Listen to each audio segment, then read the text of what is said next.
Today we will discuss how the gases are transported throughout the body. तो उसमें हम role पढ़ेंगे respiratory pigments का. तो first of all we will discuss the evolution of respiratory pigments.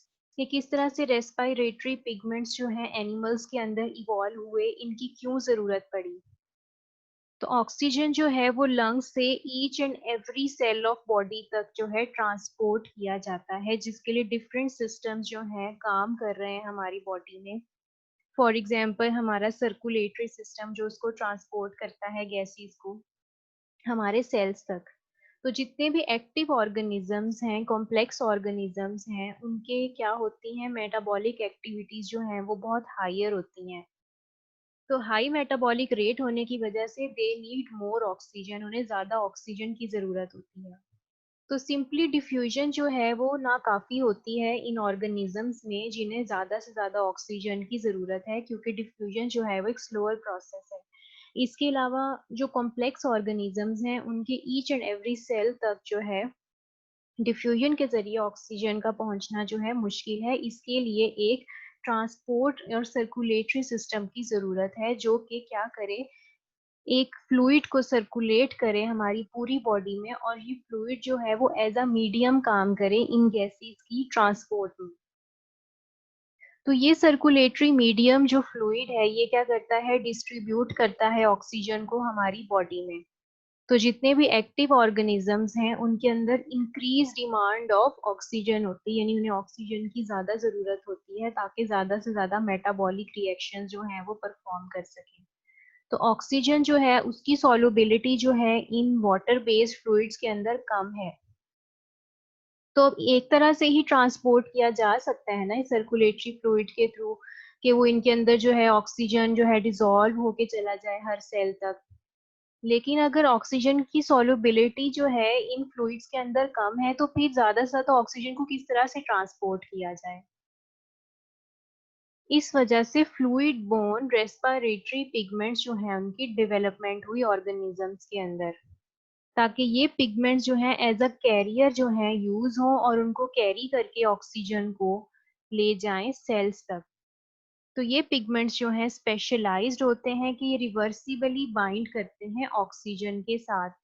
Reversibly bind का ये मतलब है कि जब ऑक्सीजन की कंसंट्रेशन ज़्यादा होती है तो ये क्या करते हैं, ऑक्सीजन को बाइंड कर लेते हैं अपने साथ. और जब ऑक्सीजन की कंसंट्रेशन जिस जगह पे कम होती है, जैसे हमारे सेल्स में, वहां जाके ये क्या करते हैं, ऑक्सीजन को रिलीज कर देते हैं. यानी परमानेंट बाइंड नहीं करते, रिवर्सिबली बाइंड करते हैं कि जब ज़रूरत पड़ी बाइंड किया और जब ज़रूरत पड़ी तो रिलीज कर दिया.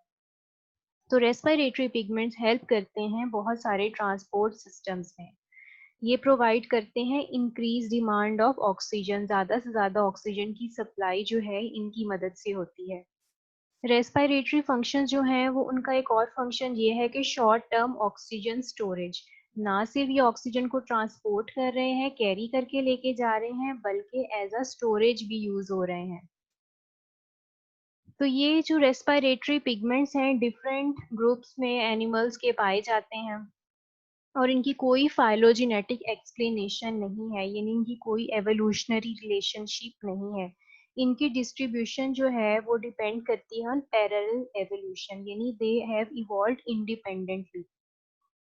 रेस्पिरेटरी पिगमेंट जो हैं वो बहुत सारे हैं, बहुत सारी टाइप्स के हैं, और बहुत सारे ऑर्गेनिजम्स में डिफरेंट टाइप के जो हैं पिगमेंट्स पाए जाते हैं. कुछ ऑर्गेनिजम्स हैं जिनके अंदर रेस्पिरेटरी पिगमेंट्स पाए ही नहीं जाते. फॉर एग्जाम्पल इंसेक्ट्स के अंदर ये बहुत कम जो है इंसेक्ट्स उनमें पाए जाते हैं.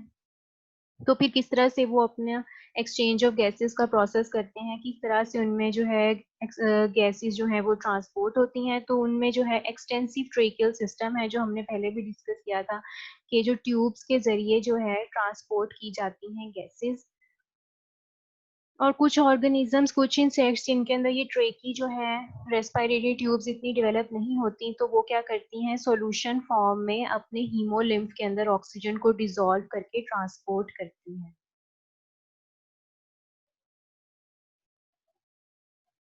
अब इनकी नेचर क्या है, रेस्पिरेटरी पिगमेंट्स की इनकी खसूसियात क्या है. तो ये रेस्पिरेटरी पिगमेंट जो हैं ऑर्गेनिक कंपाउंड्स हैं और इनमें क्या होते हैं मेटेलिक कॉपर या आयरन, यानी कोई मेटल्स होती हैं इनके अंदर जो कि ऑक्सीजन को अपने साथ बाइंड करती हैं।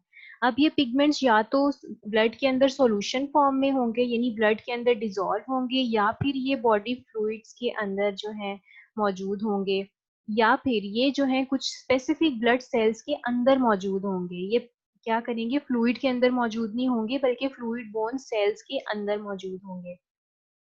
तो ये पिगमेंट्स क्या करते हैं, ऑक्सीजन के साथ कंबाइन करते हैं जब ऑक्सीजन की कंसंट्रेशन ज्यादा होती है, और जहाँ ऑक्सीजन की कंसंट्रेशन कम होती है जैसे कि हमारे टिश्यूज, वहां जाके ये ऑक्सीजन को रिलीज कर देते हैं। अब इनकी टाइप्स हैं कुछ। तो 4 कॉमन रेस्पिरेटरी पिगमेंट्स जो है हमें देखने को मिलते हैं ऑर्गेनिजम्स में, जो कि हीमोग्लोबिन, हीमोसाइनिन, हीमोइरिथ्रिन एंड क्लोरोक्लोरिन। इनके अंदर कुछ डिफरेंसेस हैं, अब वो हम देखते हैं क्या डिफरेंसेस हैं। सबसे पहली टाइप जो है हमारे पास हीमोग्लोबिन, तो ये रेडिश पिगमेंट होता है, रेड कलर का हमें नजर आता है। इसके अंदर जो मेटल है ऑक्सीजन की बाइंडिंग के लिए वो है आयरन। तो ये मोस्ट कॉमन रेस्पिरेटरी पिगमेंट है एनिमल्स में। ये ना सिर्फ इनवर्टिब्रेट्स बल्कि वर्टिब्रेट्स में भी पाया जाता है। इनवर्टिब्रेट्स में हमारे पास एग्जांपल्स हैं प्रोटोजोआस, प्लेटीहेलमिन्थस, हीमर्टियंस, नीमाटोड्स, एनालिड्स, क्रस्टेशियंस, कुछ इंसेक्ट्स एंड मोलस्क। इसके अलावा तमाम वर्टिब्रेट्स के अंदर ये प्रेजेंट होता है respiratory pigment, except a few fishes. कुछ फिशेज ऐसी हैं जिनके अंदर ये रेस्पिरेटरी पिगमेंट मौजूद नहीं है। तो इतनी सारी एग्जांपल जो हैं उससे ये साबित होता है कि इट हैज वाइड डिस्ट्रीब्यूशन, यानी बहुत सारे ऑर्गेनिजम्स में ये पाया जाता है। तो इतनी वाइड डिस्ट्रीब्यूशन से हमें अंदाजा होता है कि ये बहुत अर्ली हिस्ट्री में एनिमल लाइफ की इवॉल्व हो चुका था, इसीलिए ये इतने सारे ऑर्गेनिज्म की स्पीशीज में मौजूद है। हीमोग्लोबिन अब प्रेजेंट कहाँ होता है, क्या ये सॉल्यूशन फॉर्म में मौजूद होता है या किसी सेल में? तो ये प्रेजेंट है एक स्पेसिफिक सेल में, रेड ब्लड सेल में, या फिर जो है कभी कभी ये जो है कुछ इसकी कंसंट्रेशन जो है वो ब्लड में डिसॉल्व फॉर्म में भी होती है, या फिर बॉडी फ्लूइड जो सिलोमिक फ्लूइड है उसके अंदर डिसॉल्व फॉर्म में भी ये मौजूद हो सकता है। Next we have haemocyanin. तो हीमोसायनिन जो है कुछ मॉलूस्क और कुछ क्रस्टेशियंस में पाया जाता है। इसके अंदर जो ऑक्सीजन बाइंडिंग मेटल है वो है मेटेलिक कॉपर। ऑक्सीजनेटेड हीमोसायनिन जो है वो हमें ब्लूइश कलर का नजर आता है, और ये डिसॉल्व फॉर्म में है या बाउंड फॉर्म में? तो ये डिसॉल्व फॉर्म में मौजूद होता है हीमोलिम्फ के अंदर। हीमोलिम्फ आपको पता है कि इंसेक्ट्स के ब्लड को हम अक्सर कहते हैं। हीमोसायनिन जो है वो इजीली ऑक्सीजन को रिलीज कर देता है, इसीलिए हम इसे कहते हैं ready source of oxygen for tissue, यानी immediate source of oxygen. Next we have hemerythrin. Hemerythrin के अंदर जो ऑक्सीजन बाइंडिंग मेटल है वो है आयरन। तो ऑक्सीजनेटेड हीमोइरिथ्रिन हमें पिंक कलर का दिखाई देता है, और ये न्यूक्लिएटेड सेल्स के अंदर मौजूद होता है। तो ऑर्गेनिजम्स जिनमें हीमोइरिथ्रिन पिगमेंट पाया जाता है वो है brachiopods like sipunculans, priapulids and some polychaetes. Next pigment is chlorocruorin. इसमें भी जो रेस्पिरेटरी पिगमेंट है, जो ऑक्सीजन बाइंडिंग मेटल है वो आयरन है। तो इसका कलर जो है जब ये लो ऑक्सीजन कंसंट्रेशन में होता है तो ग्रीन कलर का नजर आता है, और जब हाई कंसंट्रेशन जो ऑक्सीजन होती है तो ये ब्राइट रेड नजर आता है। क्लोरोक्यूरिन जो है वो बहुत सारी फैमिलीज ऑफ पॉलीकीट फॉर्म्स में पाया जाता है।